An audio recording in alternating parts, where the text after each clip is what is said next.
Welcome to আর রান্নাঘর। বন্ধুরা চলুন ঝটপট দেখে নিই এই সিজনের লাস্ট ফুলের রেসিপি। সজনে ফুলের আমি 3টে রেসিপি আপনাদের সঙ্গে শেয়ার করলাম। এই সিজনে আর সজনে ফুল পাওয়া যাবে না, তাই এটা আমি বললাম লাস্ট রেসিপি।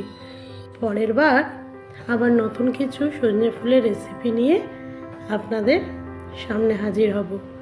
তো এই সজনে ফুলের রেসিপিটা কিভাবে করলাম চলুন দেখি। প্রথমে আমি কড়াইয়ে সরষের তেল গরম করে তার মধ্যে একটা বড় সাইজের বেগুন ছোট ছোট করে টুকরো করে কেটে ভাজা করে নিচ্ছি। হ্যাঁ, আজকে হবে সজনে ফুল, বেগুন, মটরশুঁটি, আলুর ভাজা।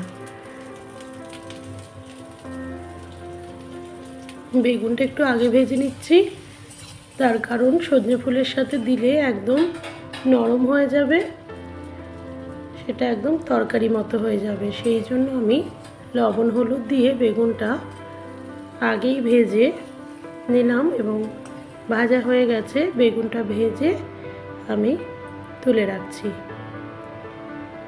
এবার ওই কড়াইয়ে আবার একটু সর্ষের তেল গরম করতে দিলাম। সর্ষের তেলে দিয়ে দিলাম 5 ফোড়ন। এবার ছোট ছোট এইরকমই সাইজের ডুমো করে কেটে রাখা আলু দিয়ে দিলাম। আলুগুলো হালকা করে ভেজে নিচ্ছি। দিয়ে দিচ্ছি বেশ 1 বাটি মটরশুঁটি।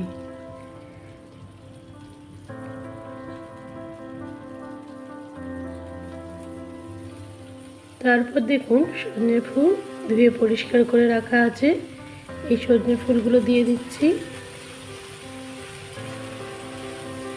আমি সজনে ফুল খেতে খুব ভালোবাসি, সেই জন্য সজনে ফুলের প্রতি আমার একটা আলাদাই লোভ আছে।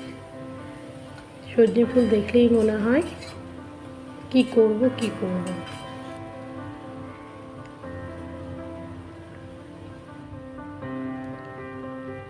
এর মধ্যে দিয়ে দিলাম 1 চামচ হলুদ গুঁড়ো, স্বাদ মতো লবণ,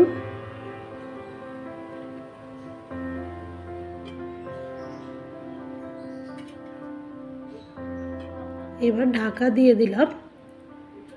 আলু, সজনে ফুল এবং মটরশুঁটি সবগুলোই একটু সেদ্ধ করতে দিলাম। সেদ্ধ না হলে খাওয়া যাবে না। ঢাকনাটা তুলে একবার নাড়াচাড়া করে দিই। দেখুন সব কিছুই সেদ্ধ হয়ে গেছে এবং ভাজা ভাজা হয়ে গেছে। এবার যে বেগুনগুলো ভেজে রেখেছিলাম সেগুলো দিয়ে দিলাম। বেগুন দিয়েও অল্প খানিকটা ভেজে নিতে হবে।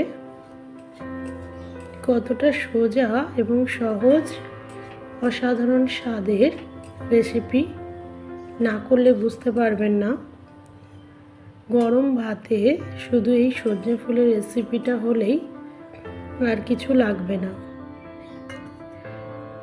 মশলা বলতে লবণ, হলুদ আর 5 ফোড়ন, আর কিছুই নয়। দেখুন ভাজা ভাজা হয়ে গেছে। এবার আমি নামিয়ে নিলাম। এই ভাজা দিয়ে আপনি গরম ভাত একতলা খেয়ে নিতে পারবেন। আপনাদের যদি আমার এই সহজ সরল রান্নাগুলো ভালো লাগে তাহলে অন্যদের সাথে প্লিজ শেয়ার করবেন, লাইক করবেন, কমেন্ট করবেন। ভালো খারাপ সবটাই আমাকে বলবেন।